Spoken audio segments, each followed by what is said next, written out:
Hi, and welcome to the McGregor Dementia Support Ministry Podcast, a podcast providing relevant resources to those currently walking the dementia journey with their loved ones. Today's podcast is a very special episode where I have invited one of our keynote speakers for our upcoming Alzheimer's, Dementia, and the Gospel Seminar to join me. I'll introduce my guest in just a moment, but first, my prayer for this podcast is that you will have the opportunity to get just a little bit of a taste of what our seminar in February will be like after you get to know one of our keynote speakers. By the way, this is a first for our seminar. Typically, we only have one keynote speaker, but we're shaking it up this year. We're going to have two. That's right, two keynote speakers. And while I'll be sharing some of the details for our seminar a little bit later, if you want all the info right now, just look down into the show notes and you'll see that information about our upcoming seminar. Well, let me introduce to you my guest for today's podcast, Dr. Edward Shaw. Dr. Shaw is a physician and mental health counselor with dual training. After a 23-year career as an academic radiation oncologist specializing in brain cancer and its cognitive effects, his focus shifted to dementia care following his wife Rebecca's diagnosis of early onset Alzheimer's in 2007. Inspired by her 9-year journey, Dr. Shaw founded the Memory Counseling Program at Wake Forest, which supports individuals and families affected by dementia. Transitioning to dementia care, he authored multiple books, including Keeping Love Alive as Memory Fade, blending insight from the 5 love languages with Alzheimer's caregiving strategies. And he's also published 2 guides for care partners released in 2019. Dr. Shaw's work emphasizes innovative caregiving approaches and emotional support for those navigating dementia. Well, join me now for my interview with Dr. Shaw.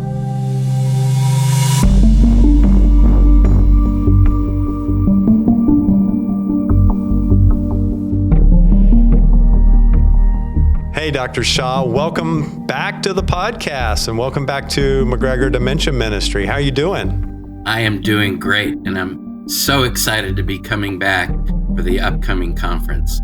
Yeah, I'm excited for that. I'm excited to have you here for this podcast, but even more so for the conference in February 22nd. If you want to write that down, we'll put all the details in the show notes, and I'll talk even more about the details at the end of our podcast about the conference. But Dr. Shaw, I shared earlier in the introduction about your transition from physician to mental health counselor. Can you share briefly how that major shift came about?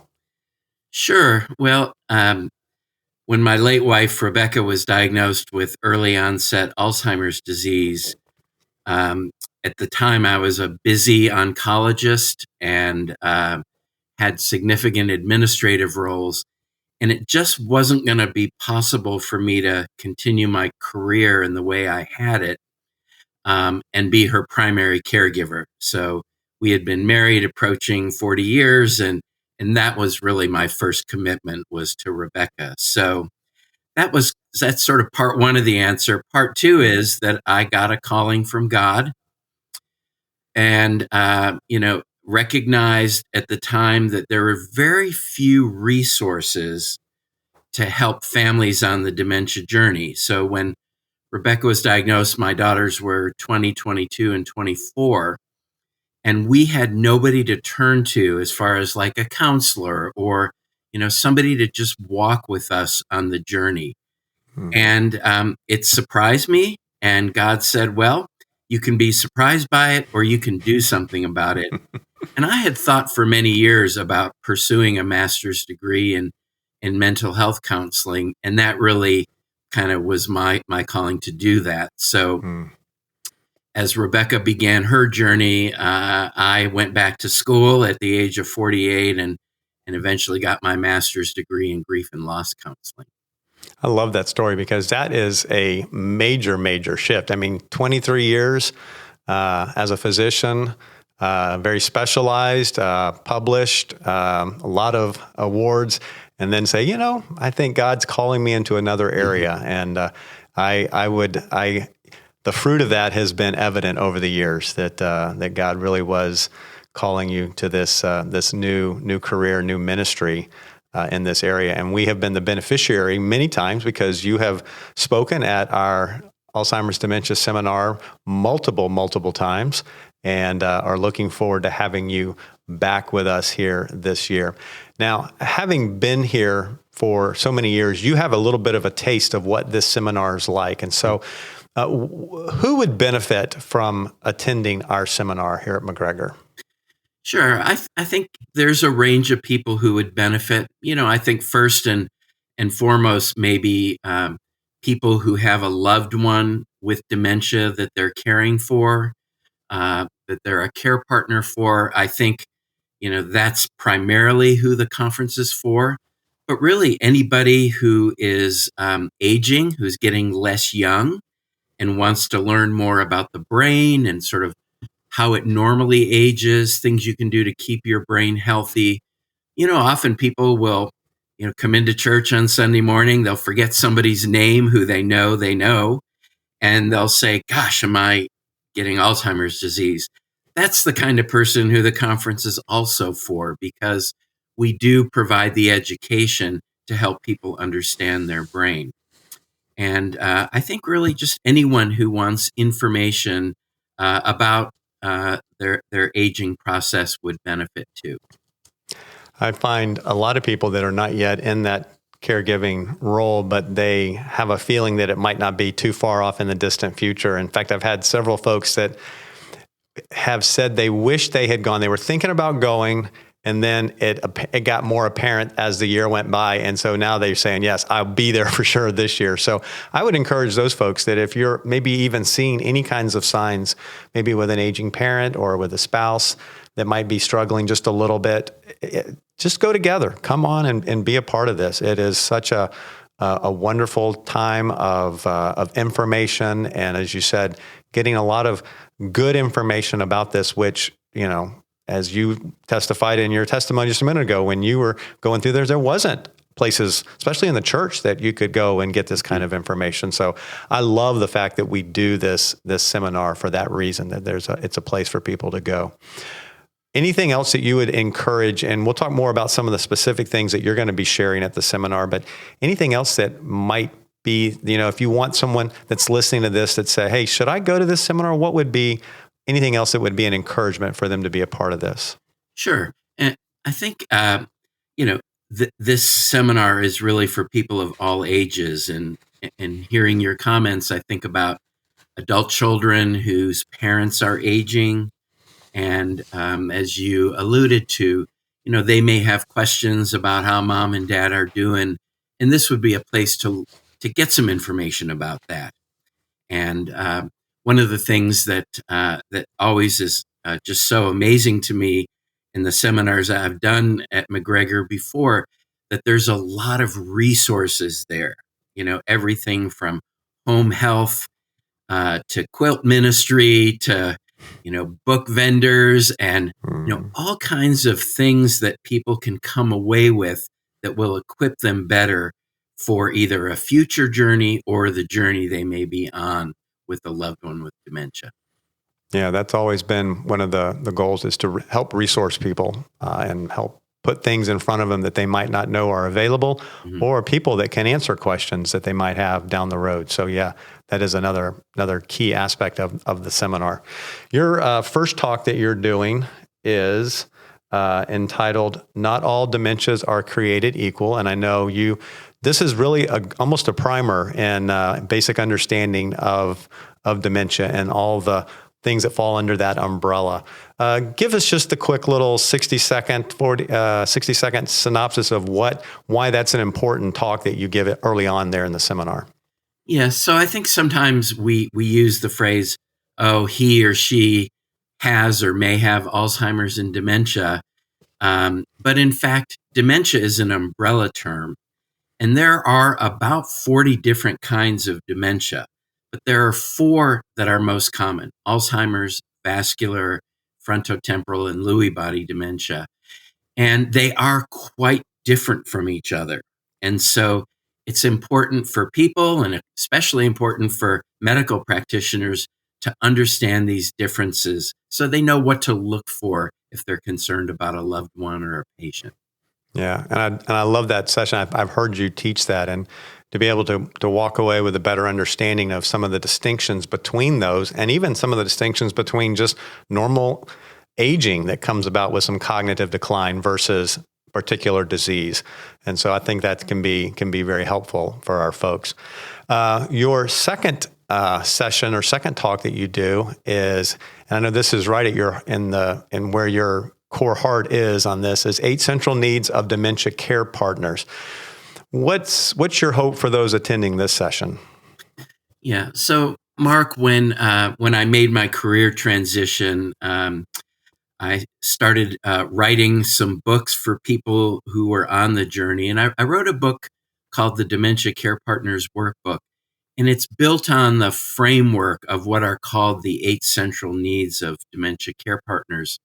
So when I opened a counseling center at the hospital I worked at for families on the journey, and had the experience of not only being with Rebecca during her Alzheimer's journey, but really partnering with hundreds and hundreds of families, it became clear to me that there were sort of a group of central things, I just call them central needs, that all dementia care partners really need. And that's how I developed the framework of the 8 central needs. So I'll just sort of say the first one. The first one is the need to tell and retell your story. And the idea is that when you are a care partner, it's stressful. You have a lot of responsibility, you don't have a lot of free time, and you're doing things that maybe you never envisioned you would do. And so you need an outlet to talk about it. That's why the ministry at McGregor, which is really one of the most amazing dementia care ministries of any church I've interacted with, why that ministry is so important, because Kim has support groups and people come to those support groups. And all of a sudden, instead of feeling so isolated, you're with a group of people who understand kind of what you're going through. And that sense of isolation is diminished. And you can share your stories. And, it is a great place to say what's going on with your experience, but it's also a place to teach other people. And that can be very healing too. So telling and retelling your story is, to me, kind of front row and center. And there are others too.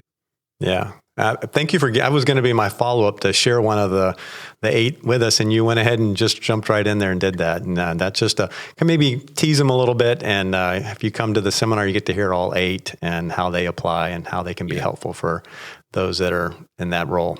The name of our seminar is Alzheimer's, Dementia, and the Gospel. How does the gospel fit into a diagnosis of Alzheimer's or dementia? Well, I think that's an interesting question. I think whenever a person encounters a crisis of health in either themselves or their loved ones, they ask questions about God. And, how could this happen?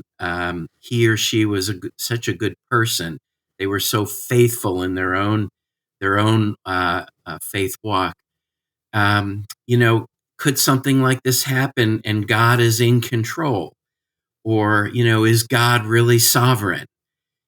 All kinds of questions that I call, questions that are like crises of faith happen when a person has a loved one diagnosed with dementia or they're diagnosed themselves.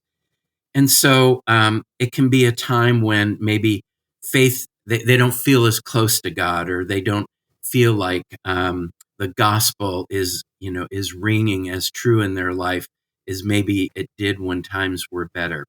So I think it's a really core issue, especially for people of faith, but even for people who maybe, aren't people of faith, they'll still ask the why question and ask why God. Yeah, we're excited in our support group ministry that Kim leads to see people from outside our church, people outside of the Christian faith that are coming. And it's an opportunity. They're looking for hope of any kind, looking for help. And so a great opportunity for the gospel to be shared with them. But I like what you said earlier. I think for those of us that are believers, when we are hit with those crises of faith, when we are hit with that diagnosis, or our loved one is, that we don't forget the truth of the gospel and what God has done for us through his son, Jesus Christ. And I know our other keynote speaker, Dr. Mast, wrote a book called Second Forgetting, and how we so often can forget the gospel in the midst of some of those things. And so but I appreciate your answer. That was really, really good. I want to ask one more question, then we're going to dive in and talk about some of the details of the seminar and the fact that you've been to almost as many as I have been to, as you've been the keynote speaker for so many. You'll be able to join me in the conversation talking about the seminar. But we've talked about the importance of those that are care partners, caregivers, to be at the seminar, somebody that's just curious about their own health, mental health, brain health, maybe somebody that's seeing the signs in someone that's a family member.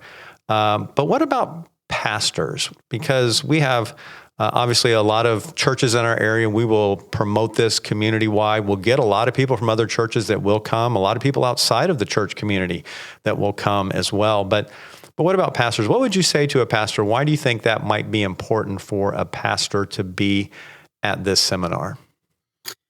Well, I think pastors, as shepherds of their flock, need to understand the kind of major issues that their parishioners experience. And, if a church has a significant community of seniors, the incidence of Alzheimer's disease, the lifetime incidence, is about 1 in 8. So, 1 in 8 of their seniors are going to be diagnosed with Alzheimer's or some other form of dementia. And I think an understanding of what dementia is, sort of how it plays out, what do the stages look like, even just appreciating in someone who a pastor may counsel, what would be kind of normal memory loss, or when would you worry that there's something more going on, and encourage the family to seek medical evaluation.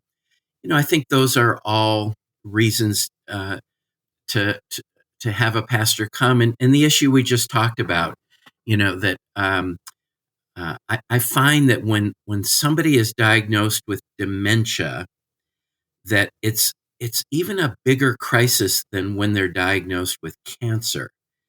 Because with cancer, you do preserve your mind, in almost all cases, but there's something about a disease that threatens the intellect that can really move someone into crisis very quickly, can be very discouraged. And I think just understanding the nature of the crisis of dementia, we're in an epidemic of dementia in our country.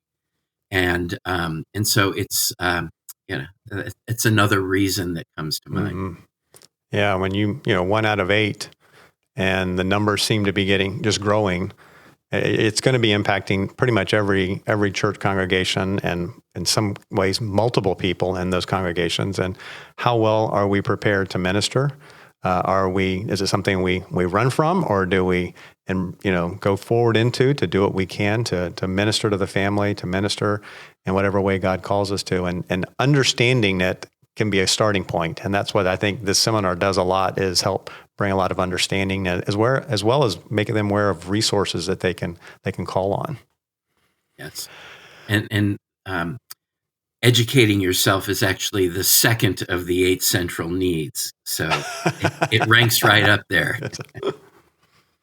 All right, let's talk about the seminar a little bit. I mentioned earlier it's on Saturday, February 22nd, 2025, from 9 a.m. to 3 p.m. And we have added a little bit of extra time. I think last year we got over at 2 o'clock. This year it's at 3 o'clock. And it's interesting because we do evaluations. Kim does evaluations for these. And by the way, when we mention Kim, we're talking about Kim Mitchell, who heads up our dementia support ministry here at McGregor and is in charge of this particular event, along with leading and coordinating all our support group ministries as well. But one of the things on the evaluation that keeps coming, we need more time. We need more time because we're just rushing through. Kim likes to keep a tight schedule and get us through there. So we have it is opened up just a little bit more.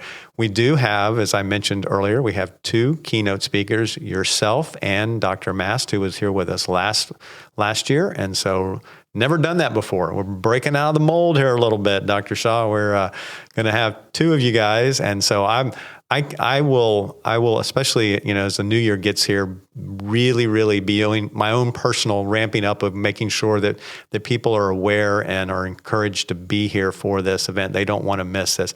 It's good with just you or him here, but having both of you, man, they don't want to miss this event. So here's some of the topics that'll be covered. We've mentioned a couple, your 8 central needs of dementia care partners. A lady that's going to be doing one entitled Finding Care Solutions. And so she's an elder care strategist. And so that would be a good one when you don't know where to turn. She's really good at helping that. Healthy Living for Your Brain is another seminar. Living Faithfully with Alzheimer's. Dr. Mast will be doing that. We'll also be encouraging you to sign up for memory screenings while you're here. We have several organizations that do those free of charge. We do them right here at our church. You sign up on that Saturday and you come back usually within a couple of weeks for the actual screenings. And we encourage everybody. I did one a couple of years ago. I said, if I'm telling everybody to do one, I need to do one too. So I did one a couple of years ago. Dr. Mast is also doing one entitled Navigating the New World of Alzheimer's Disease. And so that'll be taking a current look at things from early detection all the way up through prevention and diagnosis, and it should be really interesting. Yours, I mentioned earlier, Not All Dementias Are Created Equal. And then we will close the day with a Q&A panel. And I'm looking forward to having you and Dr. Mast up there and maybe one or two other people.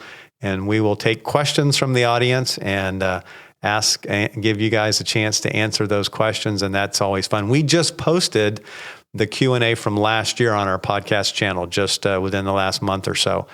And that one came out for whatever reason, got released quite late, but it's out now as well. So they can go, if you're listening, you want to hear what that sounds like. And by the way, all the sessions over the last, I believe it's 3 years, we now have on our McGregor Dementia Podcast channel.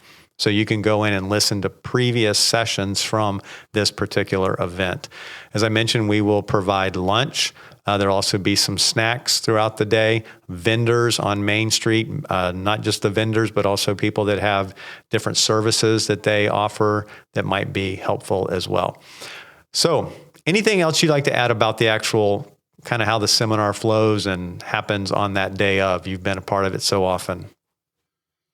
Well, I'm going to make a plug for one of Dr. Mast's topics because this last year has brought 2 big advances in Alzheimer's diagnosis and treatment that have never been true for a prior seminar or, in medical history. And that is, we now have a blood test to diagnose Alzheimer's disease. And that's been a huge advance. And there are now 2 drugs that are FDA approved to treat Alzheimer's disease that will actually help slow the progression. So he'll be talking about those things during his session. But I think it's the most exciting time in the history of this disease that we actually have tools now that can not only make an accurate diagnosis without having to do biopsies of the brain and spinal taps and things like that, but also some treatments that can help slow the progression, and eventually we'll find a cure. Yeah. I'm looking forward to that session as well, very much so. If you want to register, you can go to mcgregor.net/dementia, and there you'll get more information about the seminar as well as an opportunity to register. You do need to register for this event. It's a free event, but you do need to register for it so we know how many people to prepare for, how many lunches to have. So make sure you do register. All right, I'm going to give you the last word, Dr. Shaw, that you might want to encourage somebody that's on the fence about coming. What would you tell them? I'm going to borrow something from a famous sports vendor, and I'd say, just do it. Just do it. There you go. I like it. If you're on the fence, can just absolutely promise that you will come away better educated, better prepared, better equipped, in a loving environment. And I think you'll really be both encouraged and blessed. So I'd say just do it. Yeah, I like that. Just do it. Well, thank you so much, Dr. Shaw, for taking the time to be a part of our special podcast. And we look forward to having you with us for our church's Alzheimer's and Dementia Seminar coming up Saturday, February the 22nd. And thank you for listening, our listeners, to this podcast. And if you haven't subscribed to this channel yet, please go ahead and do that. Leave a review if you found this content helpful. Thanks again for listening, and I hope to see you at our upcoming Alzheimer's and Dementia Seminar.